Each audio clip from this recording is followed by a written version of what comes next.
Kimnidir oldida to'g'rilashga harakat qilmanglar yigitlar. Keyin alohida kecha onamni oldida indolmadim, mana shu ishing noto'g'ri deb turib, alohida o'ziga ayting. Onangizni oldida, otangizni oldida to'g'rilashga harakat qilsangiz, ayolingizni izzat qilgan bo'lasiz. Hurmatini toptagan bo'lasiz. Xuddiki ikki qo'l bir-birini poklagani kabi, er va xotin ham bir-birini aybi nuqsonlardan to'g'rilash kerak. Qo'limizni bittasi jarohatlansa, bu jarohatning og'rig'i, alami ikkinchi qo'lda ham seziladi. Jarohat bitta qo'lda, og'rig'i ikkita qo'lda. Jarohat olgan qo'lni o'zi og'rimaydi, balki ikkalasi ham og'riydi. Er va xotini ham xuddi shunday.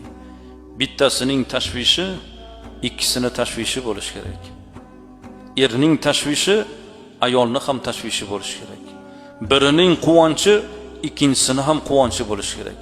Tashvishni ham, quvonchni ham birgalikda qabul qilish kerak.